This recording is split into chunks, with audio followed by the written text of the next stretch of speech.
The air conditioner's gentle hum in my workspace stood out sharply from the whirlwind of ideas racing through my head. I'm a lawyer named Anna, and I'm 28 years old. It's a far way from the chaos of my early years, a past I even kept hidden from my closest friends and family. The calmness of the ringing shattered my office. On my phone, the screen revealed an indeterminate quantity, but something about it felt unsettlingly similar to a cautious hand. I spoke in response. I spoke up. Speak with a combination of expertise and Anna. Be careful. Your father has arrived. There was an anxiousness in the voice that didn't do anything to stop my rising fear. A shiver went through me. More than 10 years have passed since I last heard that voice.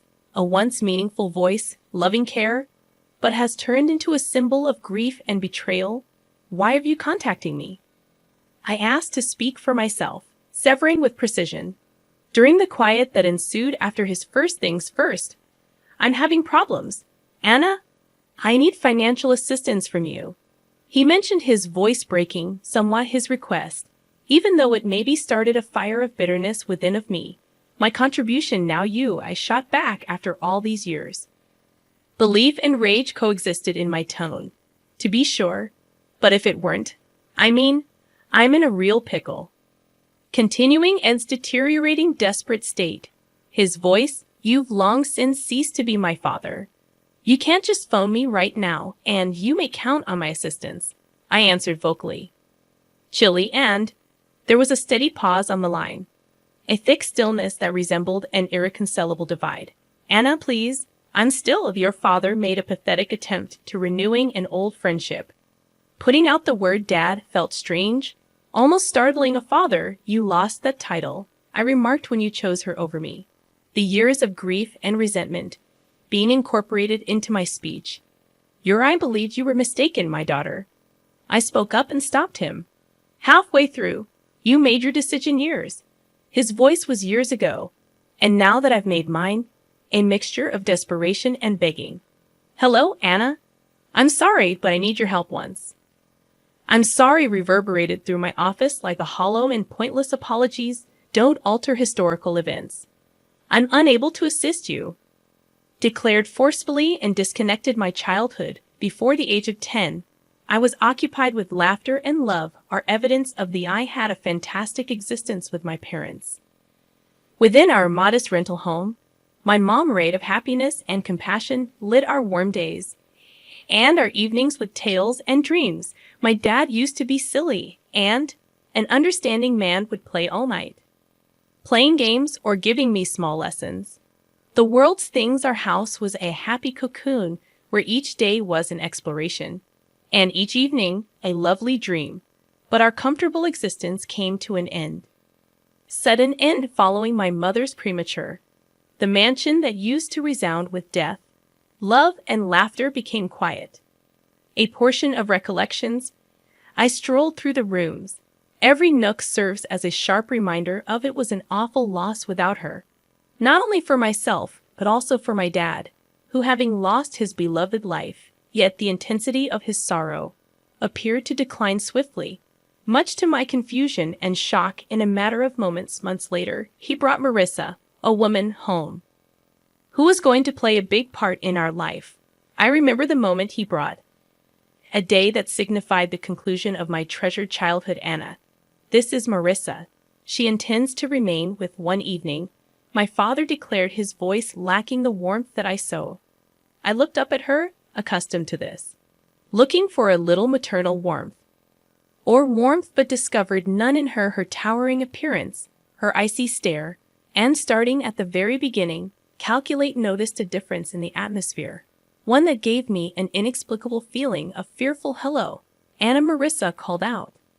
Silky but lacking in a genuine sense. The smile seemed to soothe rather than conceal a terrible element behind its reveal themselves. In the days that followed, the home seemed altered, as though the walls, they were pulling away from her presence. The happy recollections of the time appeared to slip away, giving way to a persistent discomfort that permeated every corner. I recall glancing at Marissa, searching for a redeeming thing or thoughtful of her, yet her appearance, the motion appeared to contain an unsaid hatred. It was evident that she wasn't keen to take up the space left by my mother. Nonetheless, to create a new story in which I was an awkward aspect of her that I observed. Stroll around our house, which used to felt content and safe. I was unable to assist, however, felt as though her coming was only the start of a particular thing. Unsettling, the way she gazed at me with eyes with a tendency to conceal more than they revealed was not encouraging for the future. The time after Marissa's arrivals resembled strolling via a nightmare from which I was unable to awaken. There was a time when my mother's love and laughter felt chilly now. Marissa's unwelcome presence created a shadow covering all that, transforming even the easiest daily schedules into a sequence of battles. While having breakfast one morning, my dinner seemed abnormally salty, I noted. "Marissa, did you over-season it with salt?" This, my voice inquired. Hesitant, "Did I?" "It has to be an error, Anna. Eat it, don't be so picky," she shot back, her voice disdainful. Nearly jesting, the occurrences increased in frequency. Additionally resentful, I recall discovering my clothes destroyed following a laundry. "Marissa, all of my clothing is faded," the question I posed one day, displaying my old favorite outfit, now stained and unfit. She took a quick look at it, and, with a shrug casually, "Perhaps the washing machine is misbehaving. Or maybe it's time you give up wearing such juvenile attire." Garments. A wave of annoyance swept through me, but further arguments would exacerbate the situation. Worse, I felt powerless and resorted to my father, expecting him to be able to look past her. "Marissa, the fixad dad, is destroying my stuff. She mistreats me every time." "One," I said. Evening, trembling with a combination of fury, and my dad's response was rather, compared to my expectations, "Anna, you're thinking that Marissa is abusing her to assimilate into our family and cease causing problems," he stated sharply, his remarks cutting deep. "But that's the reality, Dad." Protest attempt, but he refused to listen. "Anna, that's enough. I'm not interested in to hear your allegations repeated," said, his voice erupting with rage at each day was difficult to traverse. Concerning Marissa's animosity and my dad's apathy toward the place that previously felt like home, I felt like a jail instead of a haven. I began to spend more time in my chamber, attempting to get away from the ongoing stress that was suspended in the air residing in that scary mansion. I felt isolated and misinterpreted the security and contentment that previously occupied those walls were in place of dread and worry daily. I yearned for the days gone by, for the occasions when my mom's grin was sufficient to illuminate the entire space. Striking contrast with the current gloom lurked around every corner, coexisting alongside. Marissa turned into a daily struggle to avoid. Additionally, perseverance, her hatred for me grew from insults to physical attacks, torture. It began with a gentle pinch on my arm or a twist in my abdomen every time. In areas that are readily hidden beneath my garments, the hurt was brutal and intense. A prompting of my powerlessness in her presence, I devised plans to stay away from. She is aware of her location at all times. I used to drive vast distances inside the house to hold off till she is in another room. Before, despite my best efforts, I moved around. Sometimes, I was taken off guard by her. And those instances invariably led to experiencing any discomfort. One day when I was reading in silence in the living room, when Marissa entered, there was no apparent reason to pinch my arm firmly using her nails.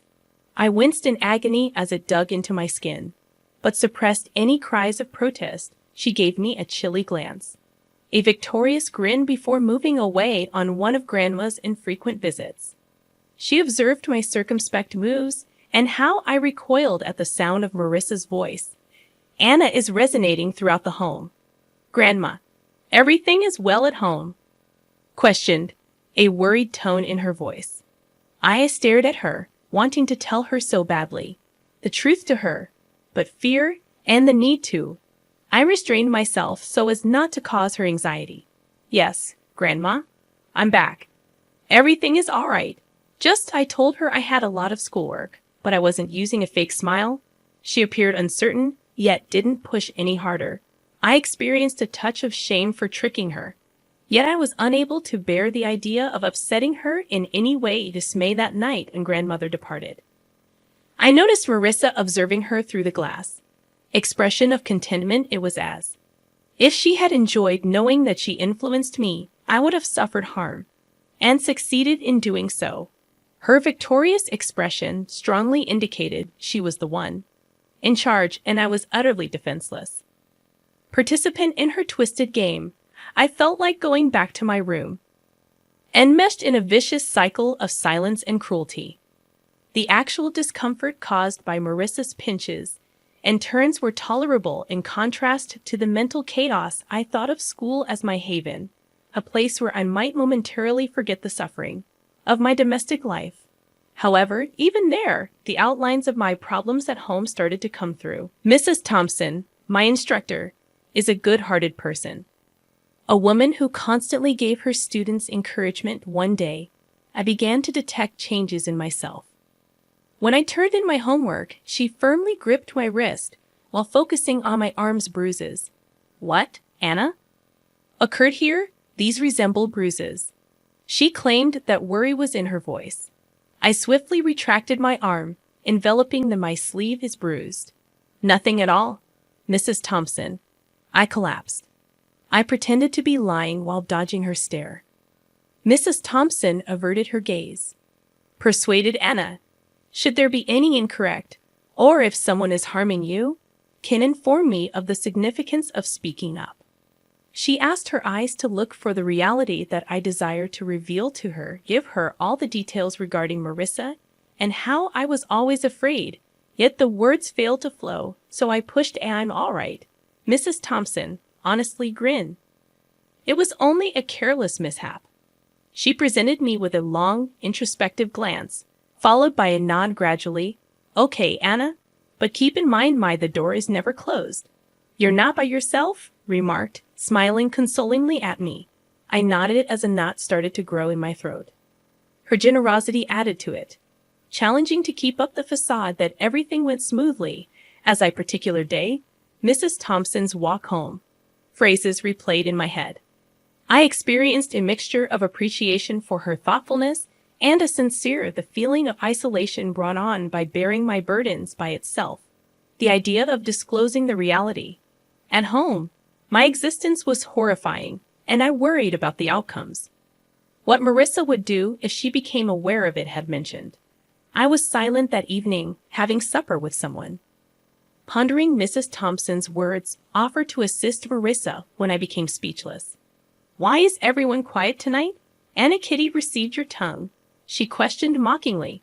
I just shook my head and carried on with my meal, attempting to minimize my size and imperceptible as possibilities while I lay in bed after supper. The truth of my circumstances felt more and more than ever formidable. Mrs. Thompson's concern had convinced me that individuals the problem, but the dread of what exposes the maybe the truth prevented me from speaking. I was between the desperate need to communicate someone and Marissa's fear of it takes balance to retaliate. I traversed daily the day my instructor, Mrs. Thompson, chose to include me in Father's Day was a day full of stress and fear for me. In the principal's office, twitching uncomfortably, my thoughts frantically worrying about how my father would respond if he ever made it to his stern face revealed a mixture of annoyance and humiliation. "What's up with Anna? Are you calling me to come to your school?" With a strong voice, he demanded this. He entered. My eyes slid to Mrs. Thompson, looking for some reassurance. I swallowed hard and searched for my voice. Dad and Mrs. Thompson observed what she saw. "Bruises," I stumbled, sensing the burden of his stare before I could respond. Moreover, he suppressed his rage. "Tangible. What are you talking about, bruises? Once more, you are inventing stories." Mrs. Thompson intervened, speaking sternly, yet composed. "Mr. Smith, I'm worried about Anna's condition, and the bruises on her arm do not appear unintentional, which needs to be addressed." My father's expression darkened slightly with anger. "At home, she is pretty safe. Anna, are you misrepresenting our family? Turning to face me, he looked disappointed. Let loose the tears I'd been holding in, began to leak. Dad, it's not a lie. Marissa has been injuring me. I was able to exit the truth at last emerging. His response was one of complete Marissa. It's unbelief that's absurd. She has only shown kindness. I will not allow you to accuse her in your eyes. Using these charges, but the facts are actual, Dad. Called out, pleading with him to accept it. With a start, he got up, his patient. Tell Mrs. that you're wearing this too thin. Thompson, all of that was made up. I dutifully faced the instructor and reiterated his. She nodded again without speaking. Anything while returning home empty-handed, said another way. He kept me trapped in my room. Using the door, I could perceive Marissa's voice brimming with deceptive worry. I told you that she's only looking for. I sat on my bed, she added, paying attention. Having a strong sense of loneliness and sorrow at the one person I believed I could guarantee that he had turned the walls of my room, which are facing me, had previously seemed to be my haven, but now I lay there feeling like I was inside a prison. There, reflecting on all that had occurred as a result of the physical abuse's suffering, was insignificant in contrast to the emotional, the agony of not being believed, and my father punished me. It was a severe understanding that the individual who was meant to adore and guard me unwaveringly was now the origin of my deepest agony in the days after my confinement. Among the darkest were those in my chamber. Had already felt imprisoned entirely and helpless. I realized that my only chance lay. On my mother's side, my granny was a compassionate and loving woman with always been kind to me, but I never thought to bother her with my problems one night at home while I was my father and Marissa had their hands full. I plucked up the bravery to give I was shaking my hands, Grandma, as I dialed her phone number. Hi, her reassuringly warm voice said. Over the phone. Anna here, Grandma. Stated, attempting to maintain a steady tone. Anna, how are you, my love?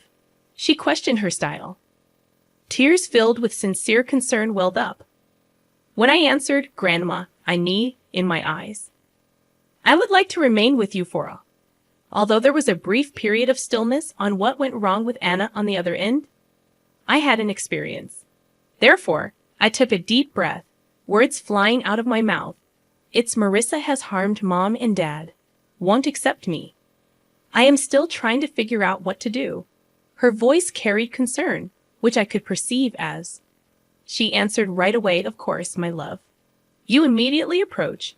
I will attend to. The day my grandmother arrived was this one. Even though she was little, her presence filled the space. She faced my dad with a strength that took me by surprise. John, Anna isn't coming with me. Safe here, she proclaimed.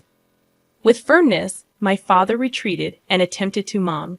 You can't just take her, I argue. She's your daughter, mine, and you unable to defend, she retorted.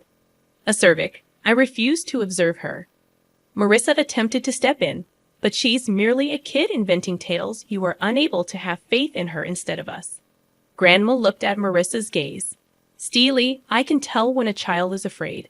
I'm bringing one, Anna, and if you attempt to halt me, I'll take this issue up with the officials. My father became aware that he was beaten and gave up trying to fight back. Opposition when I grabbed my belongings, I noticed. Marissa went from having a stubborn expression to overcoming. Stepping outside the home with my grandmother, I had a release of weight. Shoulders. I felt safe for the first time in months. It was a calm drive to Grandma's house, although her existence was consoling. When we got there, she turned to me and told me, Anna, you're secure now. I'm no longer concerned about my grandmother's home. I experienced the affection and protection that had been absent from my life serve as a haven for my healing, and used the contrast to regain my strength. Between her nourishing house and my father's home was glaringly cold. First time in a very long time. Sensed that my breathing had returned. Escaped the worry and fear that had troubled me. It had been years since I had gone to reside at my father's house with my granny, the place she'd lived in sanctuary, a haven of love and healing. But time has moved on, and with it created a fresh wave of transformation in my cherished grandma departed. leaving a gap that seems impossible at the funeral that Marissa and my father attended. Their features, a mixture of fake sadness and ill-dressed zeal. It was apparent they were more interested in the potential benefits of rather than lamenting her death. Morning following the funeral, as we assembled at Marissa, I wasted no time at my grandmother's house. Timing nicely, Anna. I assume you'll be finding a new place to live now. House and everything in it belongs to your father now, she said in her voice, tinted with a barely concealed glee. My father nodded in accord, eyes surveying the room as if already planning what to do with the house. Couldn't help but smile, a reaction that seemed to confuse them. Actually, that's where you're wrong, I said, the confidence in my voice taking them by surprise. What do you mean, my father inquired, his visage turning to one of bewilderment. I took a long breath, enjoying the moment. Grandma left a will. She bequeathed the house and a considerable amount of money to me, I explained, observing as their expressions altered from bewilderment to startled. But you're just a child. I'm your father. I should be in charge of the inheritance you receive, my father sputtered, his sense of entitlement evident. Marissa chimed in, her voice shrilly stating, until you come of age, your father will handle your property well. Prospects, their reactions were almost amusing. You don't care about me so much that you didn't even wish me a happy day. I turned 18 a month ago. I'm legally an adult now, and I make my own decisions, I stated firmly, relishing the face of awareness to dawning on their fronts. My father's expression shifted from shock to rage, then to a sort of desperate pleading. Anna, you can't do this. Is your family? I glanced at their memories of my childhood flooding back. You paused. Being my family a long time ago, I remarked, my voice is steady. Marissa stepped forward, her tone now imploring, at least let us stay in the house. We have nowhere else to go. We have not extended the lease of our residence. I shook my head. This is my house currently.